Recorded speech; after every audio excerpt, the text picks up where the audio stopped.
Saya nggak ada urusan, saya nggak ada urusan. Nggak ada urusan saya. Iblis saya makan kok. Dedi lagi. Dengar-dengar mau nyalon gubernur dia. Mau nyalon dia ya, dengar-dengar. Kalau dia sampai jadi gubernur, kemarin Purwakarta jadi kota kemusyrikan. Kalau dia sampai jadi gubernur Jawa Barat, maka Jawa Barat akan dia bikin jadi apa? Jadi daerah yang penuh dengan kemusyrikan, saudara-saudara. Manusia ini sudah tidak layak hidup di Nusantara. Deportasi segera, pulangkan dia ke Yaman sana. Kalau kerjanya itu hanya menghasut, mengadu domba, membenturkan anak bangsa Indonesia dengan sesama saudaranya, tidak layak manusia ini. Negara harus tegas, negara tidak boleh diamkan. Bekukan dia, tidak boleh berceramah lagi. Kasih ultimatum. Kalau sampai ada ceramah-ceramah lagi yang menghasut, orang ini langsung dijeblosin ke penjara. Penjara seumur hidup. Capek-capek leluhur kita, para pahlawan bangsa ini berjuang memerdekakan bangsa ini.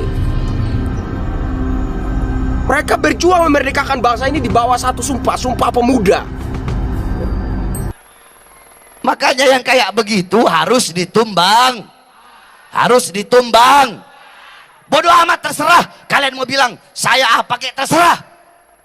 Kenapa? Saya tidak rela. Saya bukan orang Jawa Barat, saudara-saudara. Saya orang Sulawesi, tapi saya tinggal di Jawa Barat. Di mana saya ditinggal, di situ saya junjung, saudara-saudara. Di mana saya tinggal, jangankan tinggal, di mana kaki saya berpijak, maka di situ semua adalah saudara-saudara saya. Siapapun mereka, siapapun agamanya, apapun rasnya, apapun sukunya, apapun warna kulitnya, selama kaki saya menginjakkan kaki saya menginjak di tanah Indonesia, dimanapun wilayahnya, dimanapun kabupatennya, dimanapun kotanya, dimanapun daerahnya, maka saya akan berada di pihak rakyat untuk membela rakyat sampai titik darah penghabisan, saudara-saudara. Gak bisa, teman-teman. Mau membela dengan cara apapun, ya kekonyolan ini. Mimpi bertemu Nabi Muhammad SAW, nunggu Habib Rizik Syihab naik kuda putih. Ya Allah, ya Allah. Ya, semoga ini menjadi pelajaran lah, yang dimana memang ada orang-orang yang sedemikian rupa untuk mengagungkan kelompoknya, golongannya, atau panutannya. Mereka harus membawa-bawa nama Nabi. Padahal kata Nabi Muhammad SAW, barang siapa yang berani berdusta atas namaku, maka itu berbeda dengan berdusta pakai nama orang lain. Mereka akan mempersiapkan kursinya di neraka. Tapi mereka tidak takut neraka, teman-teman, karena punya jalur VIP, sudah masuk surga. Satu tumpah darah tanah air Indonesia, satu bangsa-bangsa Indonesia, satu bahasa persatuan bangsa Indonesia. Para pahlawan bangsa, para pendahulu bangsa ini berjuang di bawah sumpah itu. Jangan itu kemudian diinjak-injak, dilecehkan oleh siapapun dia. Nah, dia hanya seorang Habib Rizik. Apa jasa Habib Rizik untuk bangsa ini? Saya minta kepada pemerintah, kepada aparat ini, tegas terhadap manusia ini. Kalau ada lagi ceramahnya isinya provokasi, hasutan, memecah belah, membenturkan masyarakat ini dengan sesama saudaranya, kaum Nusantara, bekukan dia, deportasi, kirim dia ke Yaman sana, biarkan dia hidup di sana. Jangan memecah belah bangsa ini. Capek-capek leluhur bangsa kita ini berjuang untuk bangsa Indonesia ini berdaulat menjadi sebuah negara. Jangan dirusak, jangan dikencingi. Apa? Banyak anak buah yang gak ada urusan. Bahkan gak ada urusan. Bahar bin Smith gak ada urusan. Saya udah gak ada urusan, saya gak peduli. Saya mau masuk penjara kek, udah gak ada urusan. Masuk penjara, masukin saya penjara. Pulang dari sini penjarakan saya. Saya gak ada urusan, saudara-saudara. Mau masuk penjara, ya saya 13 kali masuk penjara. Keluar masuk, keluar masuk, keluar masuk, keluar masuk. Kenapa? Karena saya membela rakyat. Yang saya bela, rakyat yang susah, rakyat yang kelaparan, rakyat yang ditipu, rakyat yang dibohongi, rakyat yang tidak disejahterakan. Itu yang saya bela, sehingga saya keluar masuk penjara.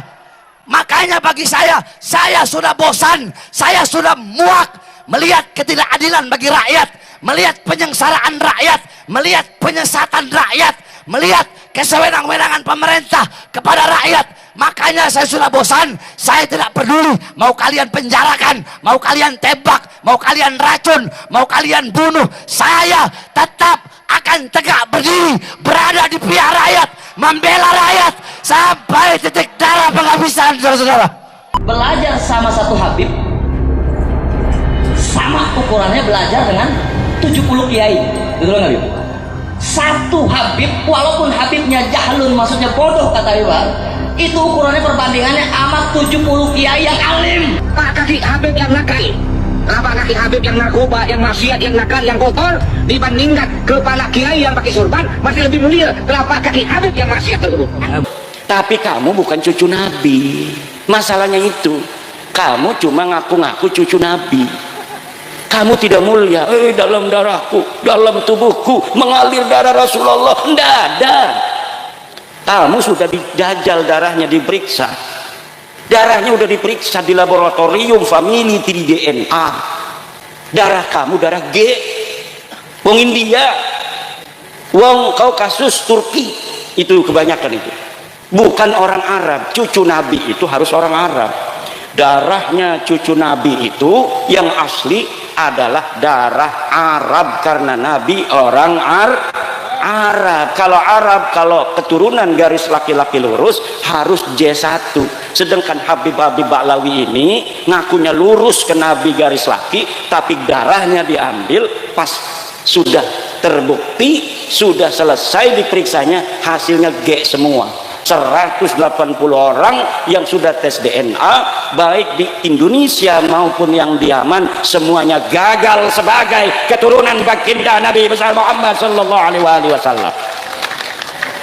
Itu secara tes DNA. Secara ilmu nasab, ilmu tarikh, ilmu sejarah, saya sudah meneliti penelitian daqiqan bahwa memang mereka sama sekali tidak ada kaitan dengan baginda Nabi besar Muhammad sallallahu alaihi wasallam. Saya non muslim, tapi ini bukan bicara agama lagi. Nah, ini bicara tentang Nusantara. Bicara tentang satu kaum yang besar di muka bumi ini.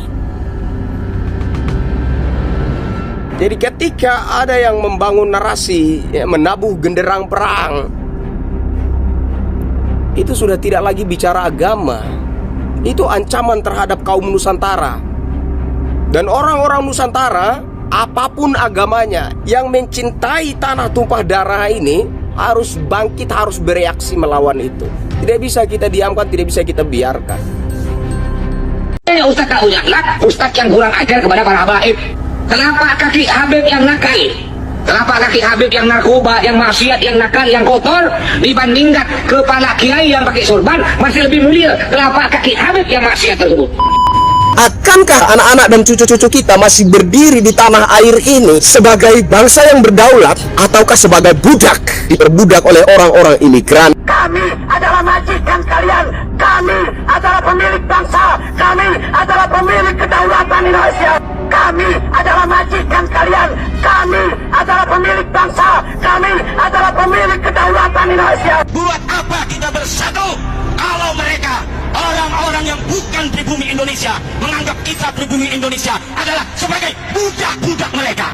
Saya izinkan Habib masuk ke semua penjuru Jawa Barat, masuk ke Banten, masuk ke Kidul, masuk ke Pamengpeuk Garut, masuk ke Tasik, masuk ke Cirebon, seluruh daripada tanah Pasundan ini. Karena Habib keluarga Nabi, karena Habib yang miliki ini tanah. Sungguh siap mau pakai, sungguh siap mau pakai. Bujangnya Ada hembusan indikasi transaksi jual beli nasab habaib. Maaf, walaupun ente anu nangis tuh anak lihat antum itu. Oh, sampai gini, akhirnya 3 orang itu ketahuan di lobby tuh. Habiskan kurang lebih 5 M.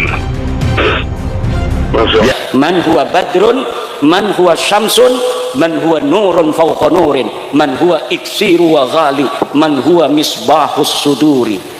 Nabiyuna wa maulana Muhammad tidak ada kaitan sama sekali dengan Ba'alwi, tidak ada kaitan nasab apa-apa dengan Ba'alwi, para habib-habib yang mengutus cucunya itu tidak ada, hanya mengaku saja.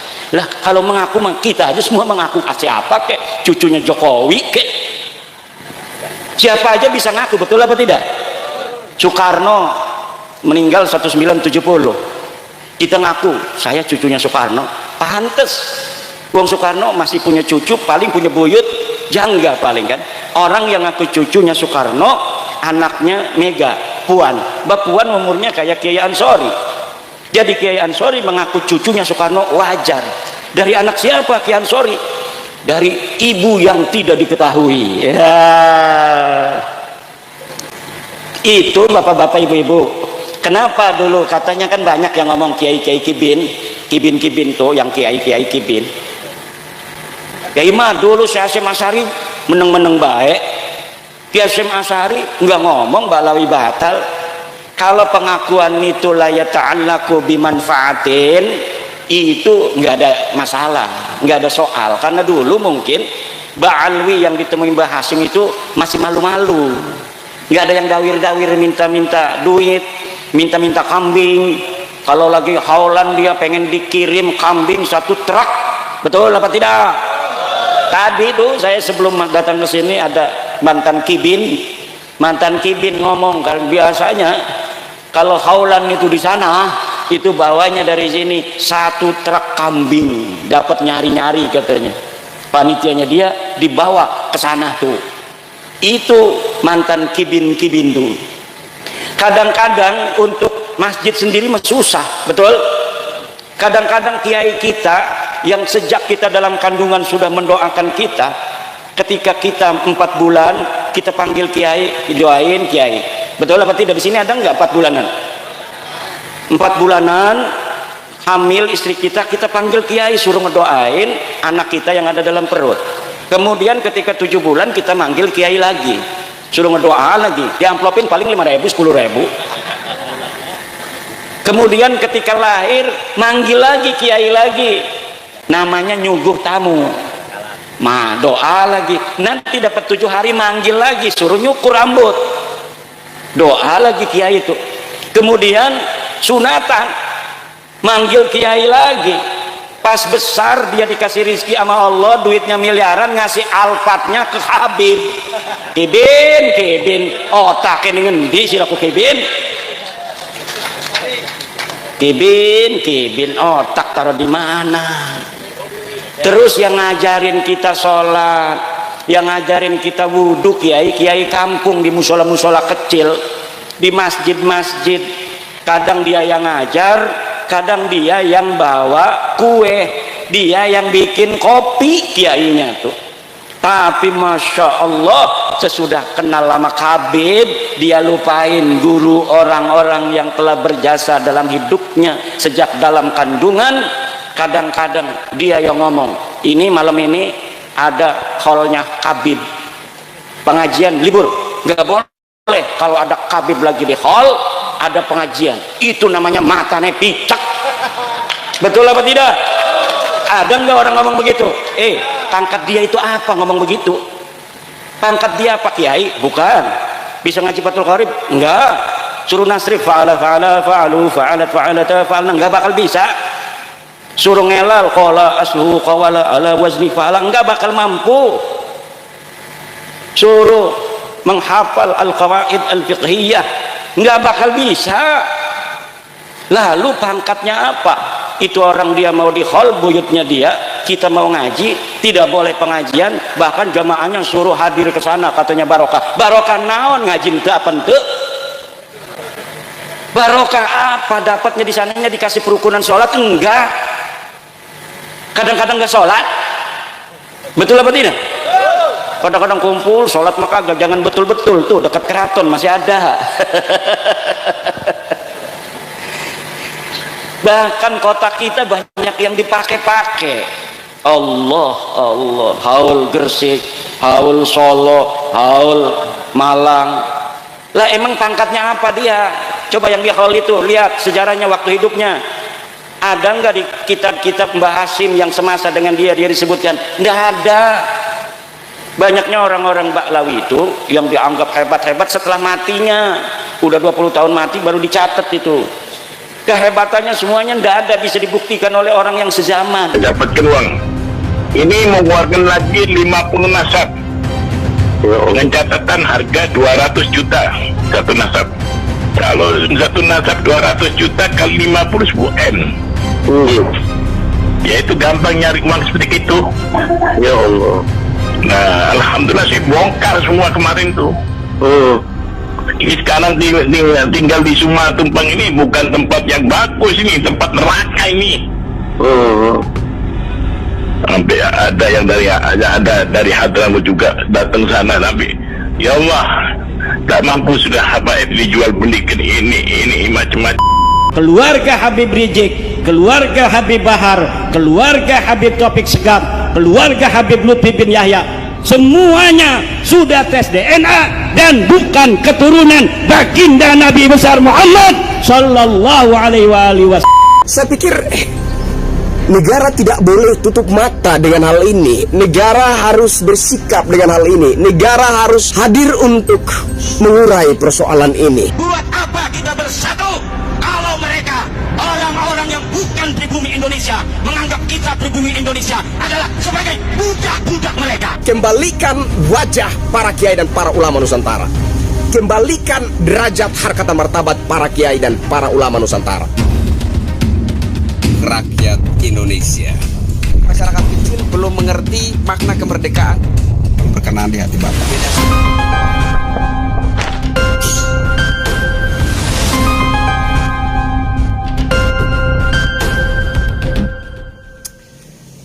Assalamualaikum warahmatullahi wabarakatuh. Salam sejahtera, shalom, salve, om swastiastu, namo buddhaya, salam kebajikan. Jumpa lagi dengan saya Krisyanto Yin Oni, salam NKRI. Video kali ini saya tujukan kepada yang terhormat Presiden Republik Indonesia, Bapak Jenderal Prabowo Subianto. Salam hormat dari saya Krisyanto Yin Oni, rakyat jelata. Bapak Presiden yang saya hormati, pertama-tama saya berharap Bapak dalam kondisi sehat walafiat tanpa kekurangan sesuatu apapun. Amin. Bapak Presiden Republik Indonesia yang saya hormati, tentu saja ini terkait kisruh atau polemik pro dan kontra nasab Habib Baklawi. Mengingat bahwa persoalan ini sudah bergulir kurang lebih 2 tahun. Sehingga saya berpendapat bahwa negara semestinya hadir untuk mengurai persoalan ini. Satu tuntutan sederhana dari saya terhadap Bapak Presiden adalah mohon untuk supaya negara bisa mengembalikan marwah para kiai dan ulama-ulama Nusantara. Itu tuntutan dari saya. Atau kalau saya perlunak itu adalah permohonan dari saya sebagai salah satu anak bangsa Indonesia. Mohon agar negara bisa segera mengembalikan wajah, harkat dan martabat, derajat para kiai dan para ulama Nusantara. Kenapa saya katakan begitu? Karena berkaitan dengan polemik nasab Habib Baklawi ini, pernah ada satu statement bahwa kejahatan semacam apapun yang dilakukan oleh seorang penyandang habaib, entah dia melakukan kejahatan, kemaksiatan, makan narkoba, mabuk-mabukan dan lain sebagainya, tetap telapak kakinya itu lebih mulia daripada sorban para kiai dan para ulama. Menurut saya ini adalah satu penghinaan yang sangat keji, satu penghinaan yang sadis sekali. Mengingat bahwa negara ini berdiri tidak lepas dari peran para kiai dan ulama perjuangan para kiai dan para ulama Nusantara. Bahkan banyak dari pahlawan-pahlawan nasional kita adalah para kiai dan para ulama. Sehingga menurut saya negara tidak boleh tutup mata dengan persoalan ini. Saya mohon kepada Bapak Presiden agar supaya turun tangan mengurai persoalan ini. Secara pribadi saya agak sedikit kecewa, Bapak Presiden, tanpa mengurangi rasa hormat saya sejujur-jujurnya. Saya secara pribadi itu kecewa dengan pendekatan yang dilakukan oleh seorang utusan khusus Presiden yang bernama Raffi Ahmad mendatangi Habib Rizik. Konon tujuannya meminta petunjuk terkait cara hidup generasi muda bangsa Indonesia. Ini satu hal yang konyol menurut saya. Dan inilah dasar kenapa saya katakan saya kecewa. Karena kemudian muncul persepsi di masyarakat bahwa jangan-jangan ini ada kaitannya dengan polemik pro dan kontra nasab Habib Ba'alawi. Nah, kalau ini ada kaitannya, kesannya itu negara berpihak kepada para penyandang Habib Ba'alawi. Lantas di mana muka daripada para kiai dan para ulama Nusantara? Di mana negara mengingat jasa-jasa daripada para kiai dan para ulama Nusantara? Lalu kalau sekiranya Mas Raffi Ahmad yang menjabat sebagai utusan khusus Presiden ini mendatangi Habib Rizik sebagai representasi negara, bukankah ini menunjukkan kesan yang sangat jelas adanya keberpihakan negara terhadap para penyandang Habib Ba'alawi ini? Lantas di mana muka daripada para kiai kita? Di mana muka dari para ulama Nusantara? Nah, ini pokok persoalannya menurut saya, sehingga saya secara pribadi Kristianto Yunoni sebagai rakyat Indonesia, sebagai anak bangsa, memohon kepada Bapak Presiden agar ini segera disikapi dengan tegas, sebagaimana background Bapak sebagai prajurit Tentara Nasional Indonesia. Tidak bisa kita ragukan nasionalisme seorang prajurit Tentara Nasional Indonesia. Nah, ini kemudian menjadi pertanyaan, di mana nasionalisme Bapak Presiden kita yang backgroundnya adalah seorang prajurit Tentara Nasional Indonesia. Jadi Bapak Presiden yang saya hormati, saya mohon sekali lagi agar negara hadir dalam mengurai polemik ini. Saya pikir negara juga tidak boleh tutup mata, ya, karena fenomena ini sudah sangat keruh. Saya katakan sangat keruh karena negara terkesan membiarkan, mendiamkan, mengabaikan ajaran-ajaran yang lucu, ajaran-ajaran yang berbasis halusinasi yang ditebar, disebarluaskan, yang sumbernya adalah para penyandang Habib Ba'alawi ini. Dan kemudian juga ada hembusan indikasi transaksi jual beli nasab habaib. Saya pikir negara tidak boleh tutup mata dengan hal ini. Negara harus bersikap dengan hal ini. Negara harus hadir untuk mengurai persoalan ini. Karena bagaimanapun juga ini jelas menyinggung sendi-sendi pertahanan bangsa. Kalau bicara tentang negara, yes, tidak bisa kita ragukan eksistensi daripada TNI Polri kita dalam menjaga kedaulatan negara. Tapi bicara tentang bangsa, bicara tentang nilai-nilai, adab, adat, sejarah, tradisi, budaya, tentu saja sangat-sangat membutuhkan peran serta dari segala elemen bangsa, terutama para kiai dan para ulama. Nah, sehingga ketika para kiai dan para ulama Nusantara mulai terpojok, mulai tersingkir, bahkan tak tanggung-tanggung, direndahkan harkat martabatnya, diinjak-injak harkat martabatnya dengan mengatakan sorbannya, ini kan sebentuk kiasan. Sorban ini berbicara tentang kepala para kiai, kepala para ulama. Sorbannya dikatakan itu lebih rendah daripada telapak kaki para penyandang habaib Ba'alawi. Ini satu penghinaan yang sangat sadis, Bapak Presiden.